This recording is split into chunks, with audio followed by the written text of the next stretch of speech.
Hi guys, today we're at Topaz Detailing London, where I'm joined by the co-founder of Topaz, Mazen Namo, who's going to tell us a little bit about what we're going to do with the McLaren 650S. Absolutely, Tim. We're going to be, the car's booked in for a level 3 detail. We're going to be doing a pre-detail wash, which includes decontaminating the car and getting it ready to go into the polishing bay. Okay. We'll be masking the car up, paint correcting it, and then getting ready for the film. Right, let's get started. Let's go.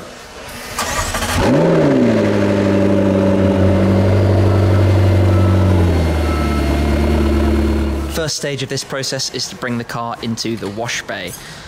It's going to be cleaned up here using some IronX, which is going to attack some of the hard contaminants that are on the surface. As the car was, you could feel some roughness to the paint, and this is going to get rid of that, and it's going to look quite cool in the process. You can immediately see the IronX at work, melting off a lot of the iron particles on the surface here. It's all going a different colour. Also here, the first stage of cleaning the wheels. The wheels and arches getting their first jet wash. You can see quite how much dirt was in there before. You can see all the bits of iron from the IronX melting away off the surface, just being jet washed off now.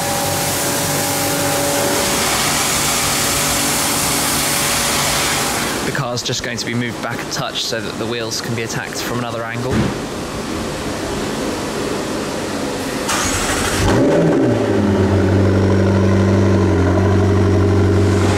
Wheels get their second stage.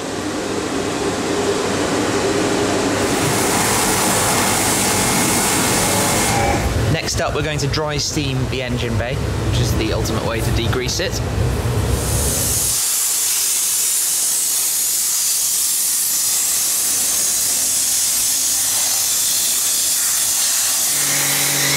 The car is being snow foamed. This always looks quite funny, turning it completely white. This loosens up any surface dirt and just makes the car a little bit more lubricated when you come to cleaning it up. With the foam on the car, little brushes go around all of the lines and gaps, and awkward to get places that you can't go with a mitt, just pulling out all of that dirt that's been loosened up by the snow foam. Before drying the car, another layer of foam is going to be put on it, and just like last time, that's used to lubricate, but this time for the mitts rather than for the brushes, just to clean down the surfaces.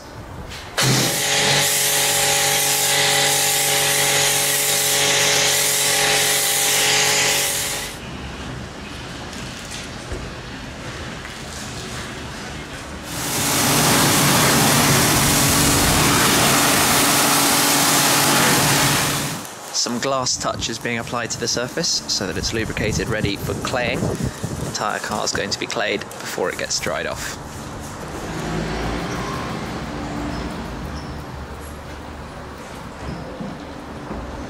Just feel it here. You'll feel it. So right here we have one little mark that hasn't come out, and this is where you can use slightly more aggressive clay, red clay here, and it's pulled that straight up. It's gone. Cool.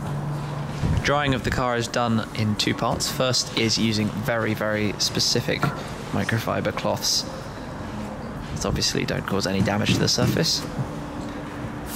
The final stage of the pre-detail preparation is using the air blur, so it's quite loud.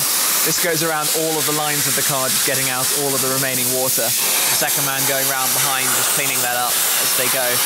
Obviously being careful to hold it back off the surface of the car so it doesn't damage anything.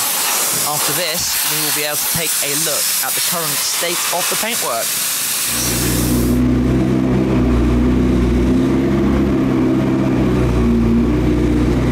The wash stage is complete and the car is now on the ramp here inside the Topaz workshop. It looks pretty good to me, but we're going to be shown in a bit all of the imperfections with the paint. First up though, it needs masking, so different materials and tapes of course used to protect on the rubber seals and all the plastic parts, just to make sure nothing gets damaged. And now let's take a proper look at this. So we're being rejoined by Mazen, who's going to show me around the car and a little bit about the imperfections. Yeah, so where are we at? What's happening now? Let's have a look, Tim. Basically, the car's masked, it's ready to be paint corrected. So if I show you the various defects that are present on this car, and cars in general, you have what's known as holograms, which a lot of people might not notice, but on a bright sunny day, when the sun hits the car, you might notice this 3D type of effect on the lacquer of the car. The grey lines that sort of come out of the side of the light. Correct. So if you look at them, where the beam hits, either side of it, that's what's known as holograms. Yeah, okay. So that's what we're going to refine. That's bring it down to a clean reflection, right? Exactly. This is what's caused through the lacquer not being refined correctly, hence why you have the holograms left over. So an abrasive compound has been used, but an intermediate and a finishing compound haven't been utilised. Now, if you look at that panel there, where the roof section is, that's another example of holograms. Yeah, I can see that. Yeah, that are quite clearly evident. And if you look at this particular panel here, you get a haze. Okay, yeah, the reflection is much less clear. There is no reflection, there's no clarity, and that's due to the fact that those are micro sanding marks that are left from the factory where the paintwork's been flattened and not corrected thoroughly enough. Now, if you look at the spoiler, which is a darker colour, you'll be able to see these defects more evidently. Okay, yes, that stands out. You can see those. You can see a cocktail of everything. Holograms, scratches, all sorts of imperfections and defects. Yeah, I can see all of those marks. You can see those. I mean, you can see them right there. Yeah? Okay. So, and another example of sanding marks, if you come over here. Yeah. Down there. Look down there. You can see. Oh, yeah. Straight above the line. Oh, yeah. Above the line. Yeah. Okay, so stuff like that, it all gets refined, basically. Correct. so it all gets refined through 3 to 4 stages of paint correction, and then you won't have any more sanding marks, holograms, swirl marks, and the like. And that's what the paint correction stages are designed to do. And exactly what a colour like this deserves. I'm looking forward to seeing it. Exactly. Right. Thank you very much. Let's get on with the process, I guess. Let's get on with it. Fantastic.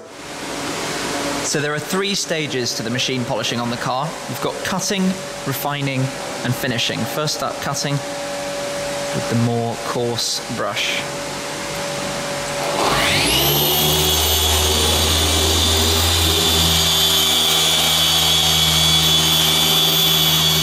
We've reached the end of the first day.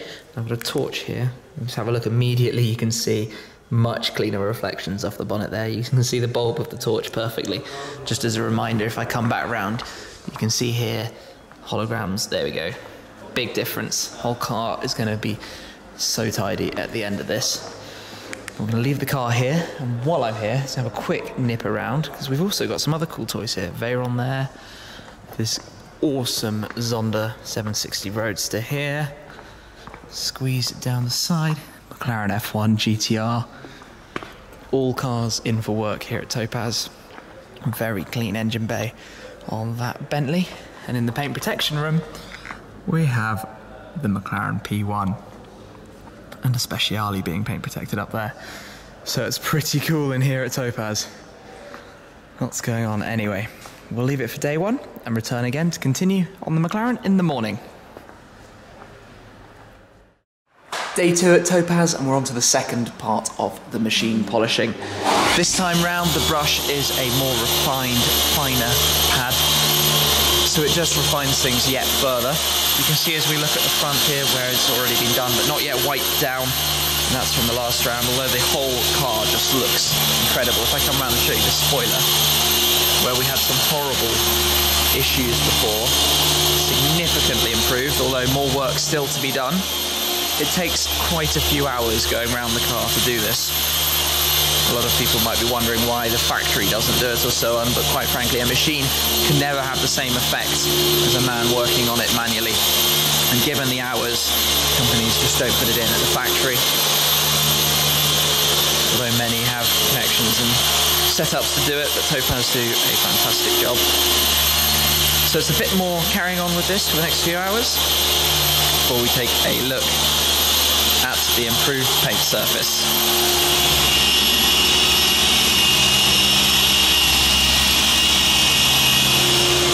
Time to unmask.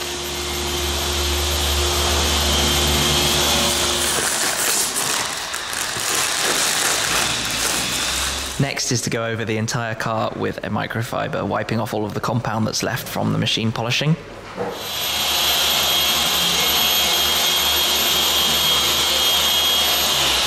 The paintwork side of the 650S is complete, and with the torch here, you can see the bulb reflecting off the car in a way that it just didn't quite do before.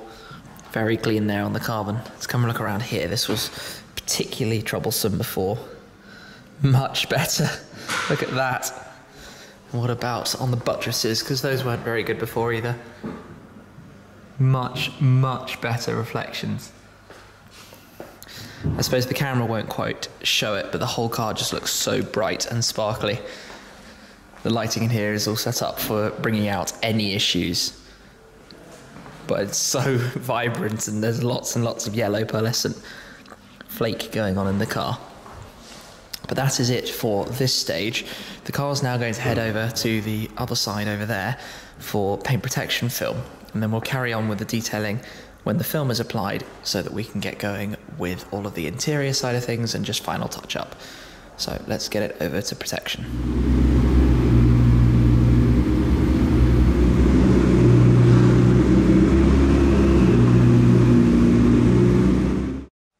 So the car has now had paint protection film applied throughout, and it's so good because you can't even tell it's there at all.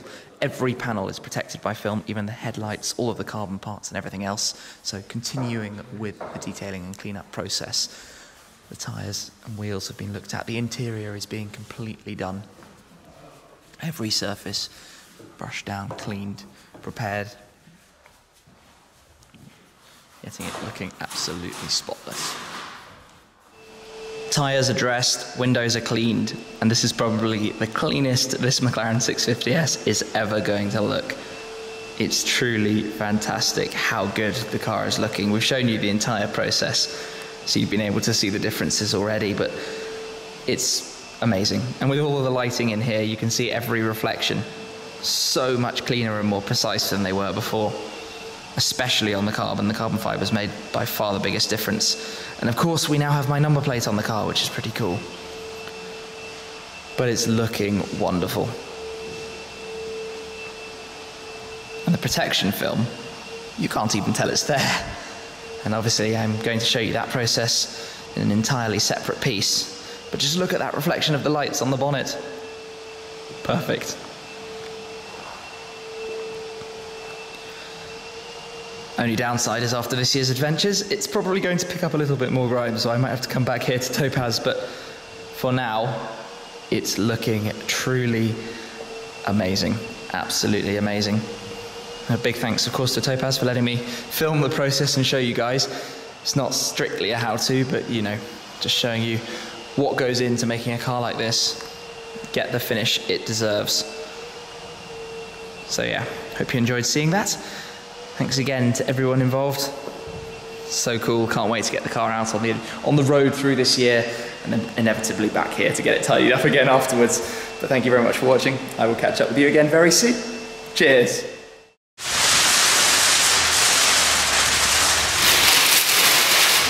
Already and sorted out here, and then we're going to go inside for that one, the Mantis front splitter finished in the carbon fibre. That pack also gets us